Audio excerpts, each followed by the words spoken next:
This is the Sunday garden question and answer video that I do every week. You can ask gardening questions down in the comment section below this video, and we pick from those each week. I think Steph has written down 23 questions from this past week's video, and they're just a ton every week right now. As you would expect, it's springtime.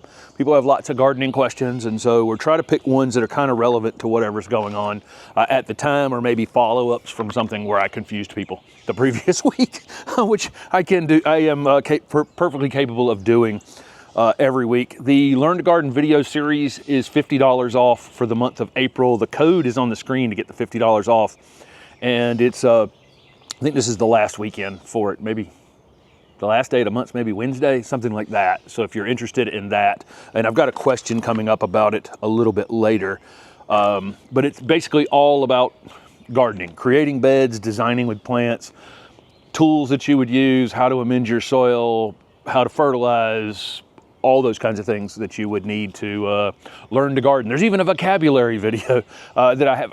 That's a part one video. I have a whole nother list of terms I want to do a second vocabulary video for, and lots of different videos all about annuals, perennials, shrubs, trees, anything you'd want to know. Pruning times, planting times, all of those kinds of things are in the Learn to Garden video series. Okay, and a big heartfelt thank you to everyone who has made comments or recognized, Holly's. 2 weeks ago we had to make a very hard decision with Holly, and she's no longer with us out here. And thank you for all the remembrances. Somebody sent a painting this week. It's here on the screen. It's beautiful. Her eyes, were this magnetic blue color, as you guys have seen in the videos in the past. And somebody sent some beautiful note cards. Photography-based note cards. Photo here is on the screen for that too. So thank you guys so much for thinking about our sweet Holly and all the videos that she's in out here in this garden, and the old garden, and at the nursery, and at the garden center, everywhere. She was with me for all those years. So thank you so much. There's a lot of talented folks in this audience, because a lot of the things we've received over the last few years are just amazing. Amazing how talented you guys are. All right, we're going to jump into some questions here.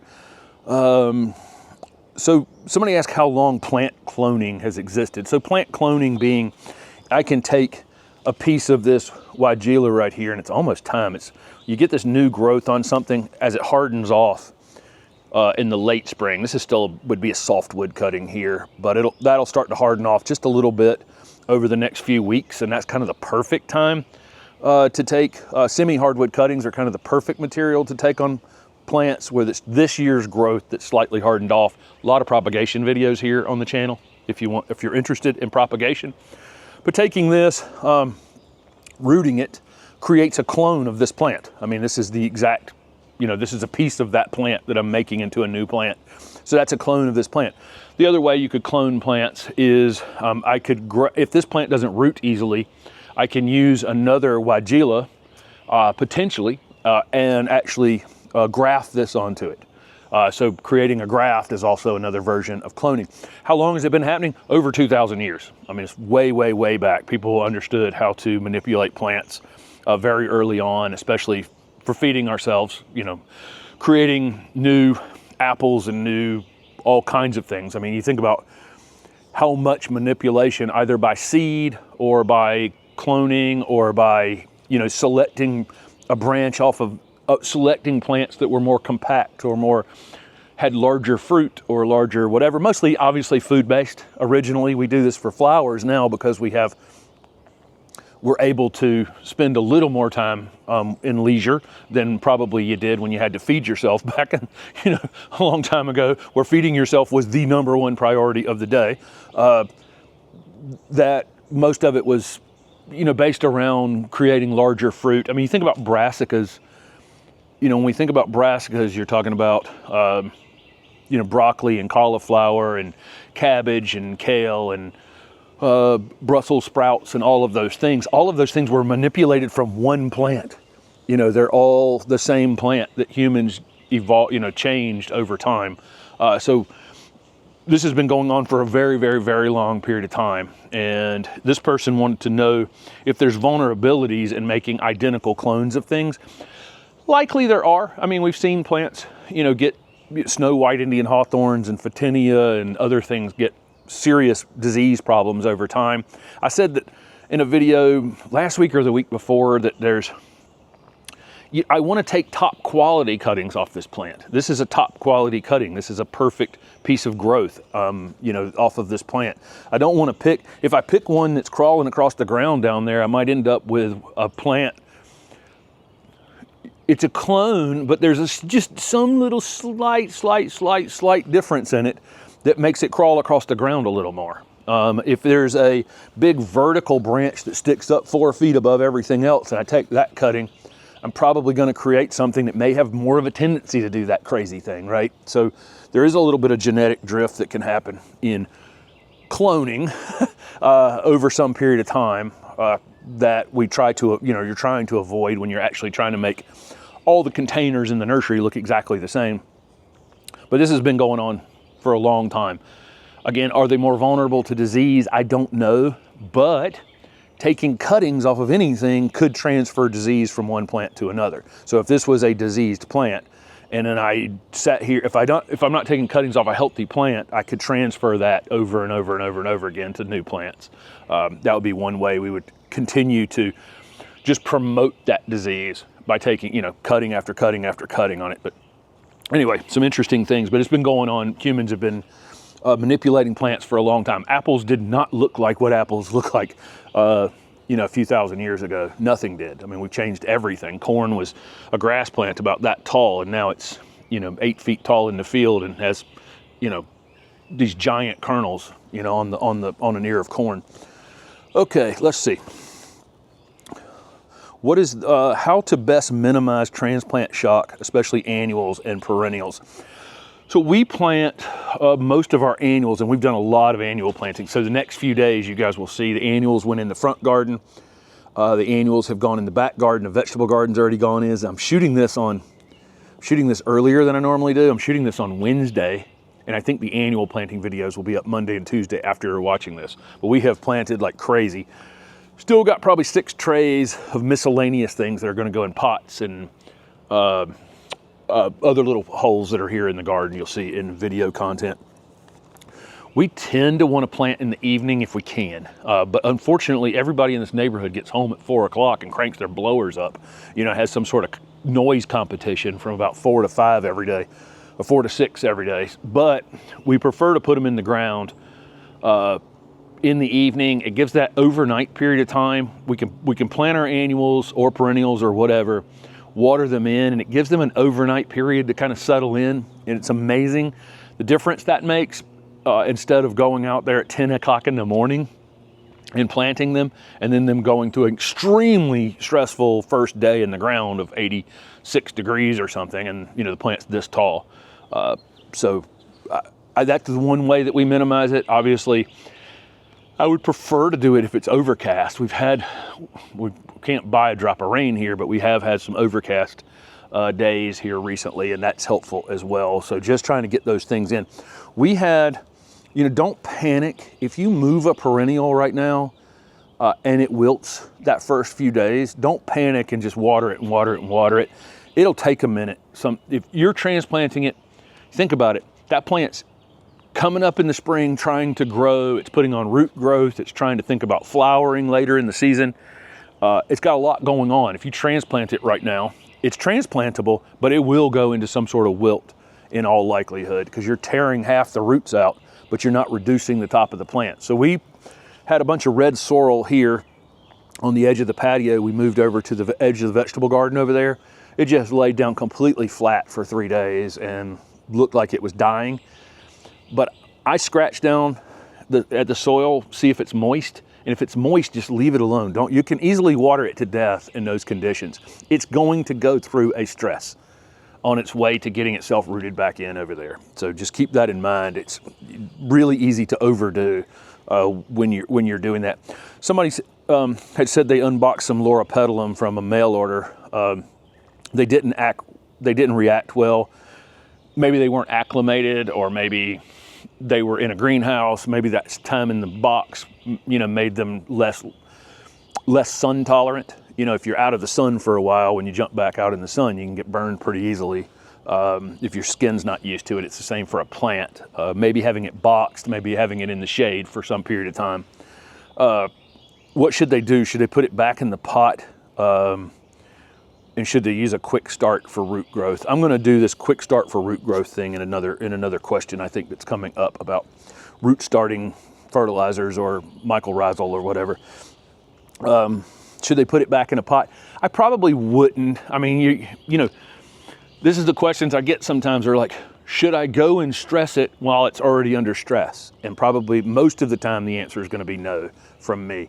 I don't want to transplant something when it's under shock. I don't want to prune it while it's in shock. I don't want to be throwing fertilizer at it while it's in shock.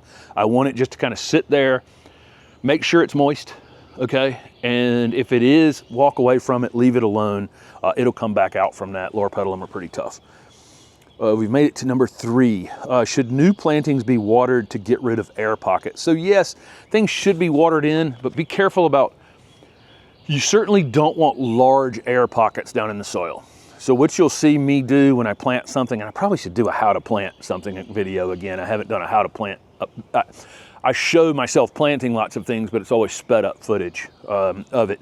I tamp the soil around the plants kind of delicately as I'm, you know, when I finish planting it, because I want to get rid of the big air pockets that are down there. Sometimes I'll even take the back of the shovel. You know, I'll take the bottom of the shovel and I'll poke that, you know, down in around the hole just to settle some of that soil around it, especially if I'm transplanting something, because those can be awkward shapes. You know, the root ball can be an awkward shape and it's hard to get that soil underneath them. So while you do want to get rid of the big air pockets, you don't want to slam all the air out of it. So I've seen, you know, I'd have guys working for me landscaping, they're stomping soil around the plants. That we definitely don't want to do.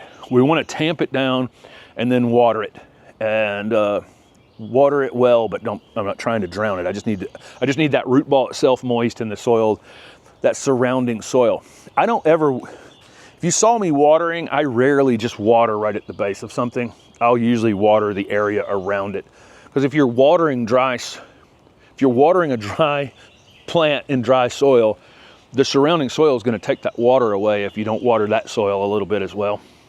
So I tend to water the whole area around it just a bit, and that seems to help, you know, because if you just water right at the base of the plant, the surrounding soil is just going to wick some of that water away pretty quickly. But that's how I do it. I lightly tamp it down to get rid of the big air pockets and then water it in, but I'm not trying to eliminate all the air. The roots do need air, and it's easy, especially with a clay-based soil, to just pound all that air out and compact the soil around it. Okay, number 4, opinion on mycorrhizal inoculator for vegetable starch. So you can definitely add some sort of mycorrhizal, you know, biotone or whatever you want to add. I use plant tone on the entire garden, which includes the vegetable garden over there, and it includes biotone. And I happen to add some mycorrhizal in that fertilizer, but if it didn't have it, I still wouldn't add it. And I know lots of people do, and I see, you know, people dumping that stuff in every hole they dig. If your soil is being taken care of, if you're keeping your soil covered and you're not tilling, you know, flipping the soil over, you know, being really tough on your soil, then those things will exist in the soil without you, okay? You don't need them if you're taking care of your soil. You don't need any additional mycorrhizal fungi. You don't need any of those beneficials added. They're there. They're in the air we're breathing, okay?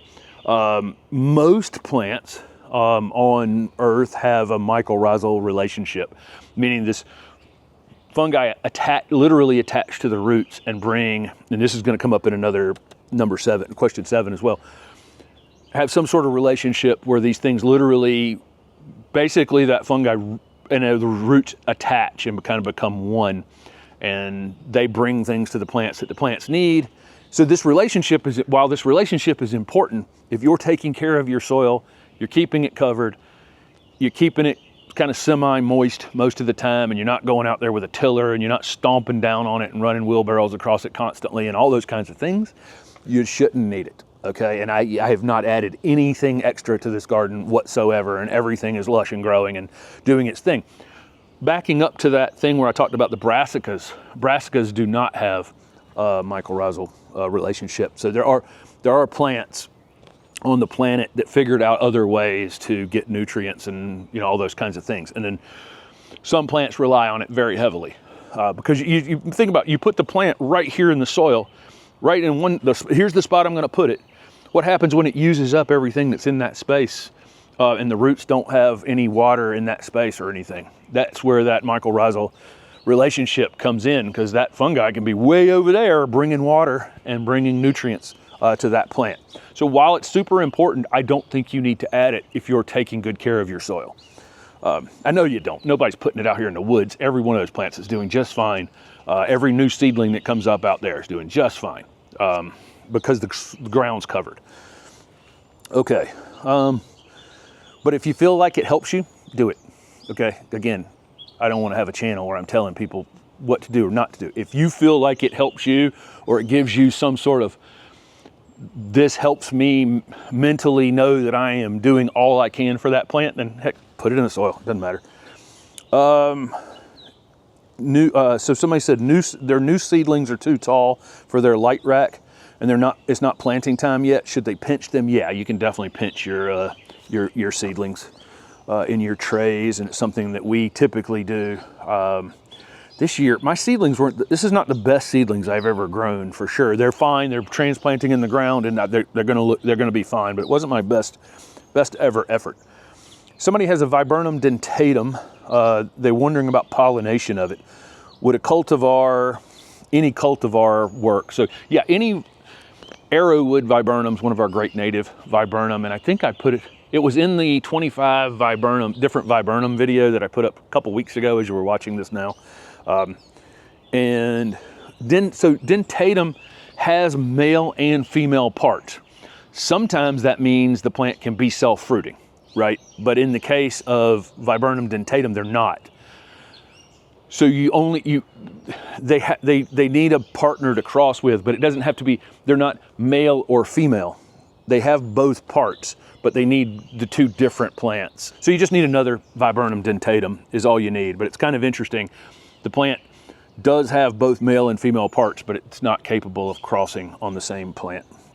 Okay, somebody asked, okay, so I mentioned last week about fertilizing, and the question was, are there some plants that don't need fertilizer? And I said, yes, obviously there's some plants that have very specific needs where you wouldn't want to be adding fertilizer to them. And then some people came up with, you know, a list of lavender and yarrow and sedum and other things that they had heard that don't like to be fertilized. But see, that's taking, so this is true if you're using synthetic fertilizers, because synthetic fertilizers are designed to feed your plant directly. And so some plants are going to respond very poorly to you go out there and go, hey, grow right now.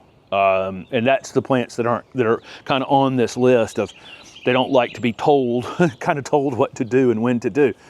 But when we're talking about organic fertilizers, we're not talking about feeding the plant directly. We're talking about putting down nutrients in a form that that beneficial bacteria and beneficial fungi have to break down and put in an available form for those plants. So sedum have a mycorrhizal relationship. I talked about that, the brassica is not, Brussels sprouts, but sedum does. And so feeding the mycorrhizal is what you want to do, right? So fertilizing with an organic fertilizer will not hurt that sedum plant in any way. What you're doing is you're feeding the things that feed the sedum, okay, in the natural way that they do. You don't have to, but I'm just saying, if you throw out some organic fertilizer, it's going to have zero impact because it's not directly feeding that sedum. You're not just going, hey, grow. So a lot of the rumors you'll hear about when to fertilize, when not to fertilize, don't fertilize azaleas before they bloom, don't fertilize sedum because they don't like it, don't fertilize lavender, all of those things are related to the fact that people used to take 10, 10, 10 out and throw it and sling it on everything, and force feed the plants. And that force feeding of the plants, there are plants that are going to respond. They're not going to respond favorably to that. So separate those two things in your mind. The point of all the things I talk about on this channel are protect your soil, feed your soil, and let the soil take care of these plants. And then you don't have to think about some of these really detailed things about don't fertilize this or don't fertilize that. Those things don't matter anymore. All of our sedum are doing great out here. I fertilize once a year with an organic fertilizer. I'm just not taking synthetic fertilizer and go grow sedum. That's the problem. Okay, enough of that. How do we combat squash vine borers? We don't grow squash or zucchini anymore. I've gotten I'm over it. As a kid, the joke was, don't leave your car unlocked at church because you'll go home with a box of squash. I mean, that used to be the case. I mean, we could just grow squash and zucchini here and other areas of the country too, just so easily. And now we usually get about 3-4 zucchini or squash, and then the squash vine, the borers get them, and the plant just dies. It gets right down at the base and kills the entire plant. I don't understand.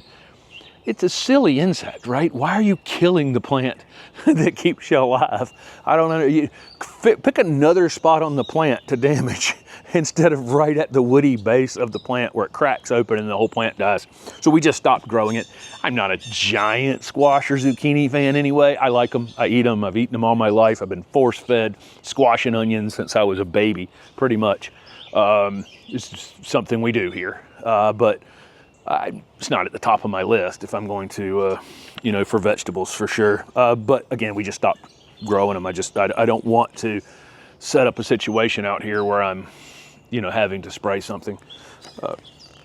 Let's see. Somebody has a 30-foot live oak with a girdled root. Can it be cut off? I see these kinds of things all the time on old trees where there's some root coming right around the base of it, kind of choking it. And I always want to cut them, but I've never cut one. So I'm not going to recommend you cut it either.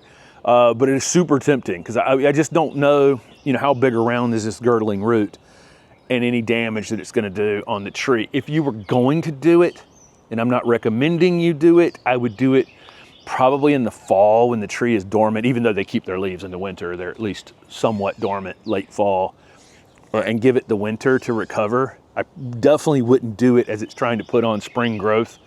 And I don't know that I'd do it at all, but I do see the occasional tree where I can see where the root ball wasn't broken apart properly. Could be from another tree. I mean, that's always a possibility, that it's from literally from another tree. But a lot of times the roots weren't broken up properly, and the roots are still circling, and one comes up above the ground and just is choking the top of the tree. Again, I want to cut them, but would be kind of nerve-wracking. Do it when it's dormant if you're going to do it.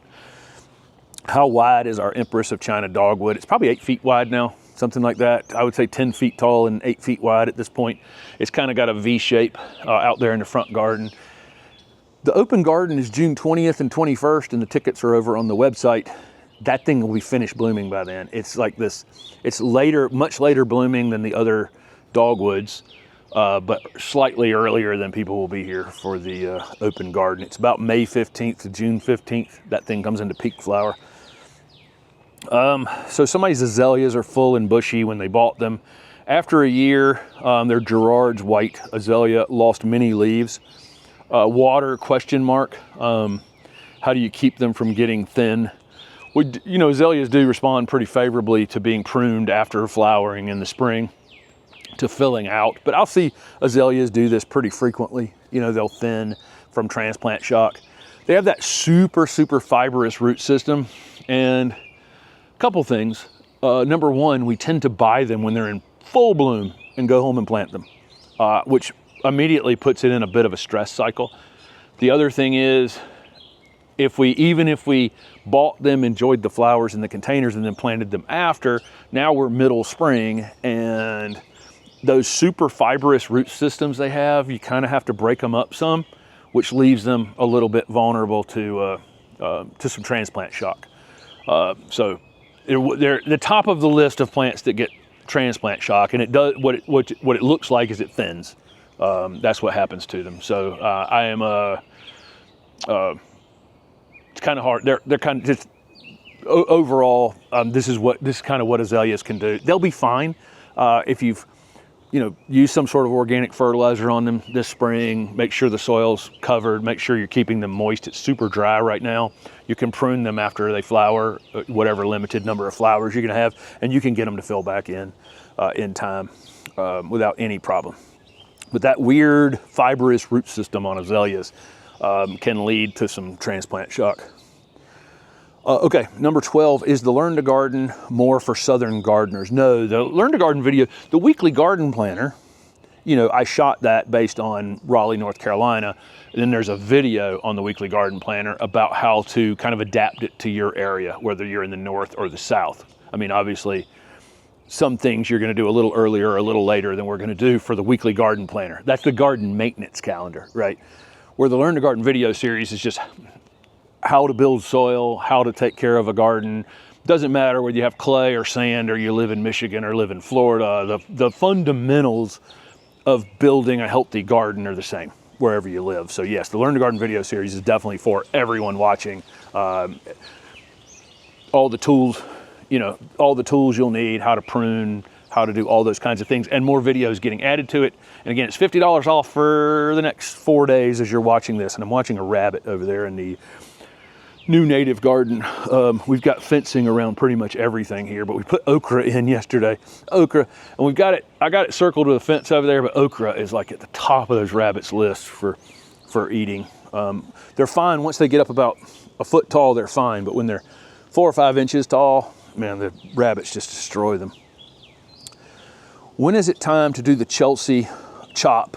They're in zone 8, Eastern North Carolina. So the Chelsea chop is taking your perennial plants in your garden and cutting them back about 1/3 so they get bigger, better, fuller, and bloom better later in the summer. Typically late spring or early summer, sometime around the beginning of June, probably for you. Mid to late May would be the time to do it. Somebody asked about shoes for gardening. So I just have slip-on Skechers that I use out here for the actual gardening, partly because, they're buy one pair, get one a pair half off. Partly because I have feet that are like this wide, like I can, swim across the English Channel, kind of a thing. I'm born with a giant head and giant hands and giant feet. So I have those extra wide Skechers work well for me. I don't think they're necessarily the best thing for working out unless you get higher end Skechers, but they're great for the garden because I don't mind, if I get a half price pair of these, I don't mind them being out here in the dirt and damaging them a bit. And I like to slip them on, slip them off because I'm sometimes frequently going in and out of the house while I'm doing the work out here. And they're easy to get on, easy to take off, but and I'm like 12 years old and I don't want to tie them either. So I use, again, slip-on Skechers is what I use out here. I've landscaped for years and would get the occasional pair of boots landscaping, and I'd just be miserable in them in an 8-hour day. So even the lightest of boots. So I've always gone with a light pair of shoes with some support. And, when they're done, they're done. If they're hurting, once I get to the point where I can feel that this thing doesn't have any spring left in it, I'm throwing them away. My workout shoes are different. I buy a better pair of shoes to walk long distances or go to the gym or whatever. And I keep those separate, and then I just use these cheap Skechers out here in the garden. Okay, nothing's cheap, but less expensive than the higher end workout shoes. Let's see. So somebody said, what exactly is mounding up? So I talk about mounding plants up frequently. Here's a rhododendron back here. This would be a great example of a plant that needs to be mounded up for me here in Raleigh, okay? This rhododendron 100% has to be, when I say mounded up, so when we dig, you got your flat soil, right? When you dig the hole down in that, I don't want the top of that root ball to end up perfectly flat at that same level with the old soil. I want that root ball to be up a couple of inches above that old level of soil, okay? And then I want to pull the soil up to the edge of that. so the crown of that plant is always going to be sitting above that flat soil. So what I do is I dig the hole, and then I lay the shovel across the top of the hole, and then I make sure that so this is the ground right here. I make sure the top of that root ball, when I set that rhododendron down in the hole, I want that root ball sitting up about this high. And then I'll just bring the soil up to the edge of that. And so I'm flat here, and then an arch that goes, you know, a little angle that goes up, top of the root ball, down on the other side. So that's mounding up. I'd never want the crown of that plant sitting below the water. That plant, you know, these rhododendrons that are native to, you know, the mountains up in North Carolina, they can actually take fairly wet feet as long as they're on the slope and the water's running away from them. Here in our flat Piedmont gardens, you know, they need to be well drained, and so I leave the top of that plant. I leave everything up just a bit. You know, I just always have. Works out pretty well to do that, because you're going to mulch over the years too, you know, and you're going to gain some topsoil over the years, and so I don't want the plant being buried as time goes on. Okay, hopefully I explained that okay. And again, I need to make another how to plant video. That's a video that's in the Learn to Garden video series, how to plant a shrub. Let's see, 40 some videos in there, maybe as many as 50 now. I don't know. So somebody wants to change a screen of 8-foot green giants into a mixed border. When and how is it best to move them, or will it kill them? I don't know how long your green giants have been in the ground. If they're 8 foot tall and you bought them pretty big, then they may not be rooted all that well. If you bought them as little 3-gallon plants and now they're 8 foot tall, that's going to be a much harder thing to transplant potentially, and you may do more damage than good. The win is definitely in the fall or winter. You would not want to be moving them middle spring. Conifers are not going to respond well to being moved once we get this far into the spring for most people. So for me, I would want to move them in the fall if you were going to try to do that. Maybe at this point, you know, you just leave them be if they're in good shape and they're doing their thing. I don't know. Somebody has a community garden that floods several times a year. Is it best not to plant veggies because of that? I guess they're thinking about maybe pollution or something, polluting from the, I don't know if it's like a community creek or whatever it is that's flooding. You know, our floodlands around the world, we have an interesting relationship with areas that flood, you know, all over the world, where number one, people want to live near water always. I mean, most of the people on earth live within a certain distance of the ocean or a lake or a river or something. You know, everybody loves water. But you know, the areas that flood frequently are some of the most productive soils on earth. And so kind of a risk you take growing corn or soybeans or something like that along the edge of a river is that every few years it's going to ruin your crop. But the years that it doesn't, you know, that sediment from that river is, you know, has a lot of nutrients in it. My issue is like, we have a creek that does run through. We're up on a really high spot here, one of the highest spots in Raleigh, literally, and every direction from this garden actually falls away. We're in one of the highest spots in Raleigh.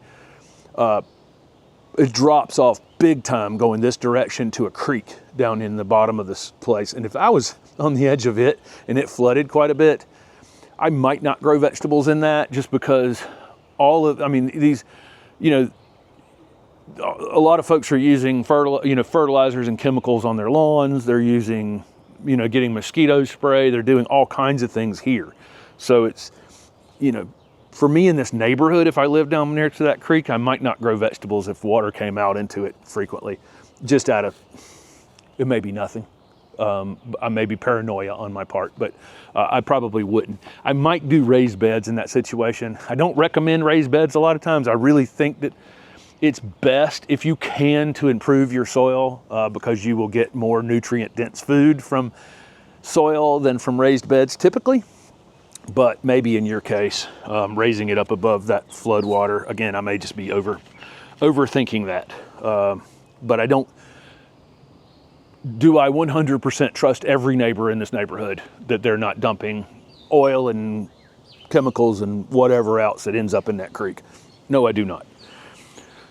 Somebody has a a rue blooming white azalea, and it has dark purple blooms on one branch. What's up? Yeah, you'll get sports of all kinds of things. I mean, you think about sunshine ligustrum over there, that gold foliage ligustrum was just a yellow branch off of a green Chinese ligustrum. You get the original gold redbud was just a gold branch on a regular Cercis canadensis. You take that yellow branch, grafted it onto another tree, and boom, we got yellow foliage redbuds. And then they've worked with that one to create all kinds of other things from that.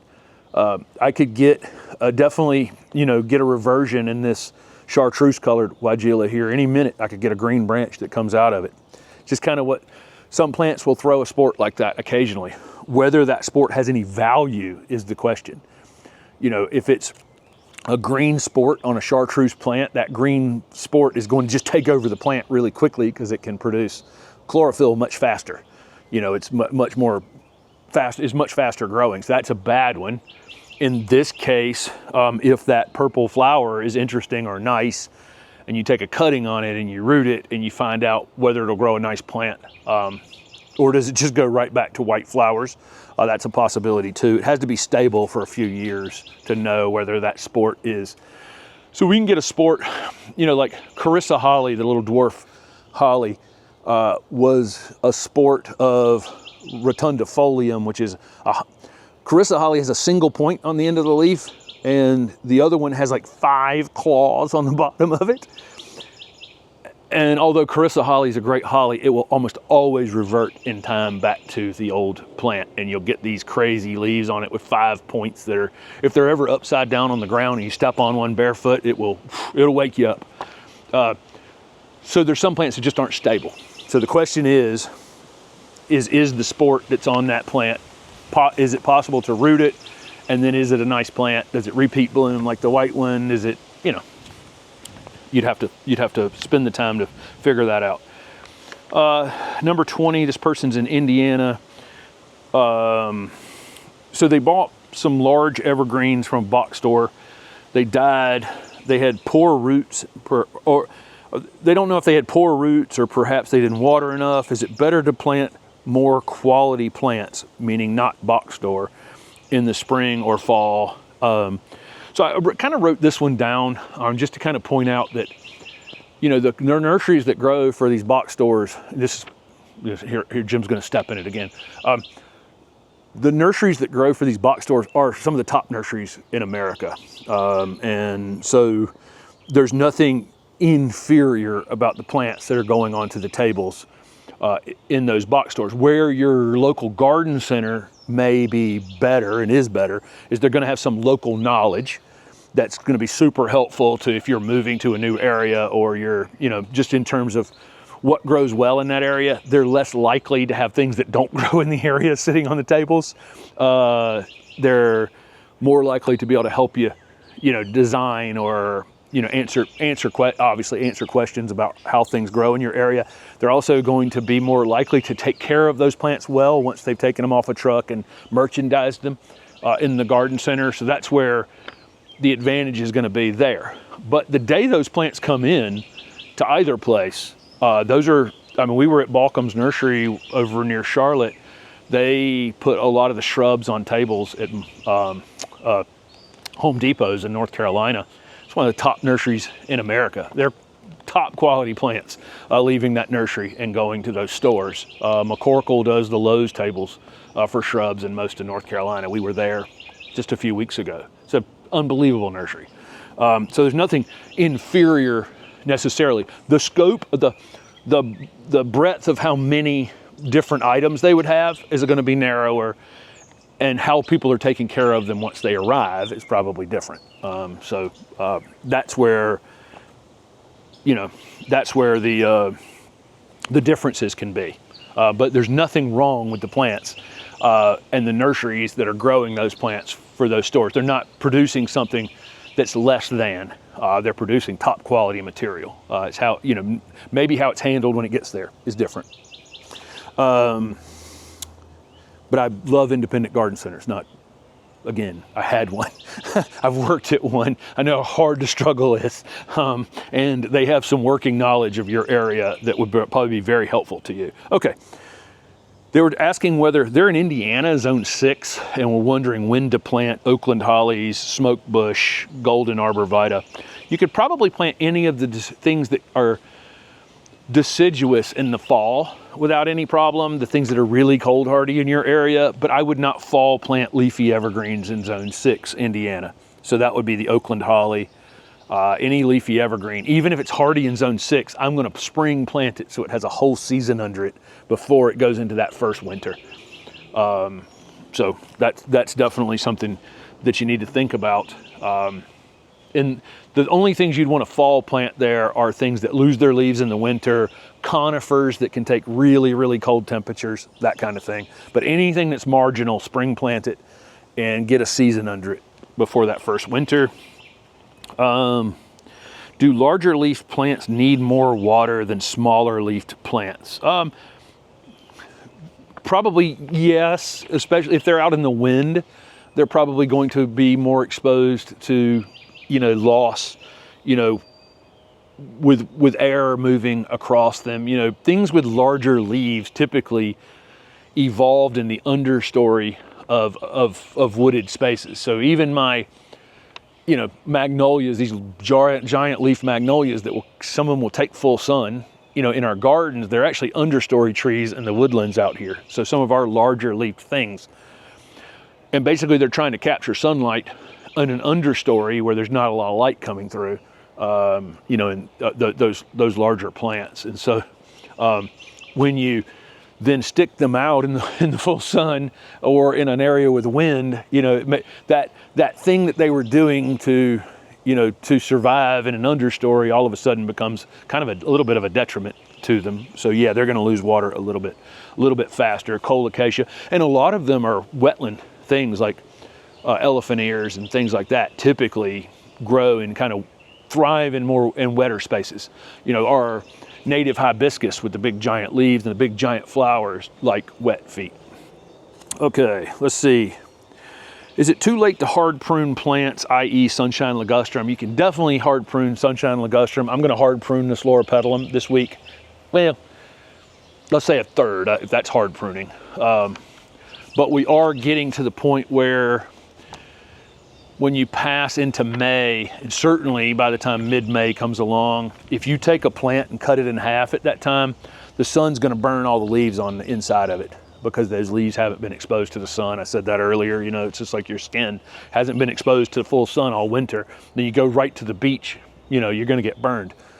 It's the same thing with these plants. So you may still be able to get away with hard pruning hollies and boxwoods and your tougher ornamental plants, even in the summertime. But keep in mind, when you uncover that foliage down below, it's going to burn some more of it than you think. Still probably going to recover from it if it's an old established plant. Okay. Last question for this week. Somebody has 21 Nellie R. Stevens hollies and they've never got any berries. Do they need a male? No, they're self-fruiting hybrids, and we have a row. The house that adjoins the garden, the native garden back here, on their front of their property, they have a Nellie R. Stevens wall up there, and they berry heavily, but those people aren't ever here, and they're never cutting on them, they're never messing with them, and they just berry up from the bottom to the top. And so sometimes I quit, I'm wondering here, are you pruning them at any time of the year? Are you, do they have what they need? Because they should be in flower right now. Hollies are super perfumey when they're blooming. Right now I can smell them. We go through waves of what's fragrant flowers in the spring here, and of course everywhere, and the hollies are peak bloom here now. Boy, they are pungent when they're blooming. But even the Chinese and the Asian species of hollies and our native hollies, all the native bees are just all over them, pollinating them. So you can't, once they flower, you need to, leave them alone, because that's, those bees are over there pollinating them. It could be that you don't have bees. I don't really know if you have enough bees in your area, or they're not getting pollinated in some way or another, or again, they're being sheared after flowering sometime during the season is preventing those berries from ever forming. That's one way we can take care of some of the invasive plants. You know, if you have something that has an invasive tendency, like ligustrum planted in your garden or Elaeagnus planted in your garden, nandinas, old-fashioned nandinas, if you prune them, you know, before, you know, after they flower, you can prevent those berries from ever forming and ever being a problem. So there you go. There's the 23 questions we wrote down from this past week. Again, the Learn to Garden video series is $50 off for 4 or 5 more days. Thank you guys for considering it. Thank you to folks who have bought it over the year and a half or so, 2 years now, I guess that's been around. Thanks again for all the kind words about Holly and the things that you guys have sent and everything else. It's a great audience, and I'm super appreciative. Oh, and I almost forgot, the channel hit 250,000 subscribers. It happened last Sunday on about the time the Q&A came out, and I just didn't know if it was going to happen overnight that night, so I didn't include it in last week's Q&A. But thank you so much for having subscribed to the channel. If you haven't subscribed to the channel, and I never really talk about this all that much, I think only about 1/3 of the viewers on this channel are subscribed to the channel. So that will tell you how many people are actually viewing it. That we have 250,000 subscribers, but only about 1/3 are actually subscribed. So consider doing that if you haven't. Thanks for watching.